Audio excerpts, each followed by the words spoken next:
Okay, so let's go to the next question. The next question says a piston cylinder assembly consists of 1 kg of liquid water at 20 degrees Celsius and 300 kilopascals. Initially, the piston floats, refer to the figure below, this figure, with a maximum enclosed volume of 0.002 meter cube. If the piston touches the stops. Now heat is added so that the final pressure of 600 kilopascal is reached. Find final volume and heat transfer in process. Okay, so here's what's going on in the question. Initially, we have this condition, state 1. Then finally, heat is added until a pressure of 600 kilopascals is reached. Now, as we have seen before, there will be an intermediate state in between. That's called the state 2. Why will this happen? Because when you're adding heat, first the energy will go to increasing the volume, to expanding this piston as much as it can, right? And after the maximum enclosed volume has been reached, as soon as this touches, then the pressure will start increasing. So it stands to reason that 1 to 2 will be a constant pressure process, because right now all of the energy that is going into the gas molecules is being expended by them to increase the volume of the gas or the liquid or whatever it is. And then from 2 to 3, as the volume cannot be increased anymore because of the stops, the energy is being spent to increase the pressure of the gas. So that is what is happening. If you saw before, that is what we did in this question as well.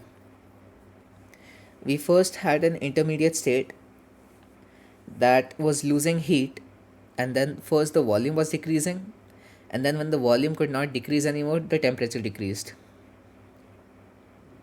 Right? So let's do the due diligence and let us find all of the properties at the states. If you see, I have written all the data already. I want you to write down this data by yourself and then cross check it if it is correct or not, right? This is the data that is given in the question. So at state 1, what is the state of the substance? It is given that initially the water is 1 kg of liquid water. So as such, we do not have to find the state of the water at state 1 because it's already given. However, I would encourage you to please try and do it yourself if it in fact comes out to be water or not, using the TV graph at the given T and P. Or you can even use the, what do you call it? The T crit and the P crit graph. But generally I find using TV graph is easier, but whatever. So it will come out to be subcooled liquid. Now an interesting thing to note here is that we in fact do have a table for when water is in the subcooled state, right? So let us just quickly draw the TV diagram just to demonstrate where our water is. So it will come out to be somewhere on this line, and on this point I have VF properties, UF properties, all those, right? So let us refer to the subcooled table. It should be called compressed liquid water. As this is called superheated water, vapor water, we'll have one more, it will be called compressed liquid water. Yes, here we have it. So as you can see, the compressed liquid water tables begins at 500 kilopascals, right? However, in our question, it is saying that we have 300 kilopascals. So we cannot really use these tables right now because there is not sufficient data. So in this case, when we cannot use the subcooled liquid water, what we do is we use the values at the F point or at this point, and we assume that the values at this point are applicable for the subcooled phase as well. So we use all of the F values, VF, UF, SF, all those, right? So let us go to water entry. Yes, saturated water. We have water at 20 degrees Celsius. So our our specific volume of the water will be this much. Again, VF value, the saturated liquid values, UF values, and our internal energy will be this much. So let's write that down. U1 equals to UF equals to 83.94 kilojoule per kilogram. V1 equals to VF equals to 0.001002 meter cube per kg.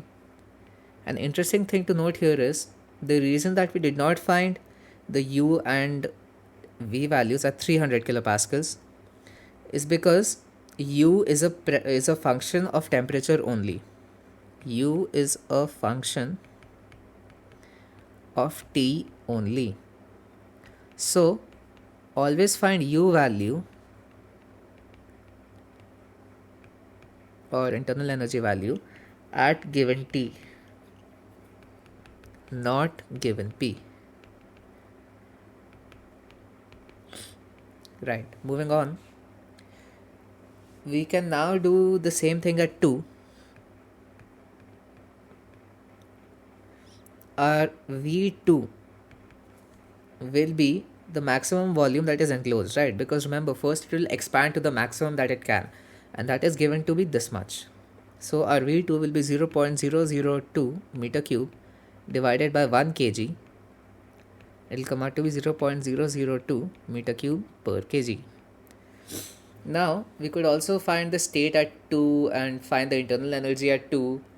And in fact, I do want you to do that, but since I'm trying to solve these questions a bit quicker, I'm going to skip all that, because remember, to find change in internal energy, you only need initial and final.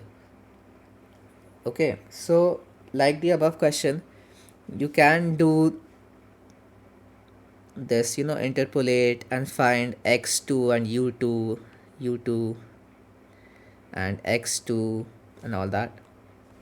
And if it is asked in the question to draw a TV diagram, then in fact you will have to do this, because right, how else will you show what is going on, right? How the change is occurring, where on this line is state 1, where on this line is state 2 and all that.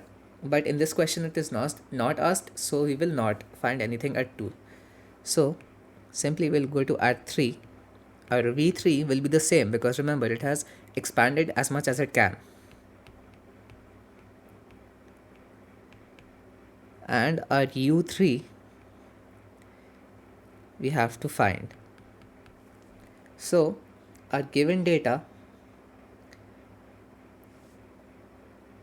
has 600 kilopascals and specific volume. So the logical move would be to find state at 3. And this is 600 kilopascals. Right. So let us draw the TV diagram. Remember, since we are working with pressure, we will draw the TV diagram. Ulta banate hain, we draw the opposite. This is a 600 kilopascal line. Let us see what these values are. Referring to our saturated water pressure entry tables,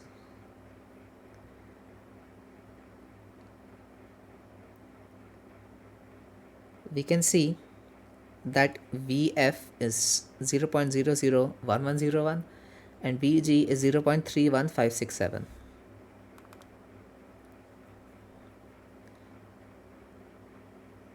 Zero 0.001101, 0.31567. So our V value is 0.002. So it is somewhere over here, which means it is lying on this line, which means it is a saturated mixture. So if it is saturated mixture, always the first thing that we will do is to find the quality factor, or X.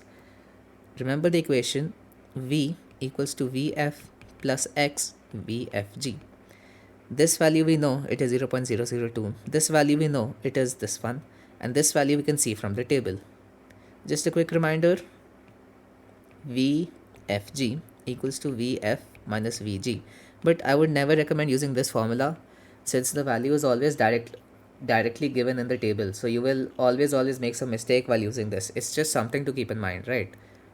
So let's plug in all the values. 0.002 equals to 0.001101 plus x3 into vfg, which will come out to be 0.31, which will come out to be almost the same, 0.31457. 0.31457 from the table at 600 kilopascals. Remember, specific volume we can see at given pressure because it doesn't really matter, but specific internal energy you have to see at the given temperature, since internal energy is a function of temperature first and foremost, right?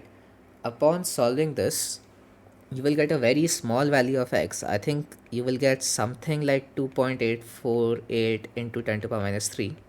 This might be slightly off because in the calculation I've done previously, my numbers are a bit wrong, right? But something close to this you should be getting.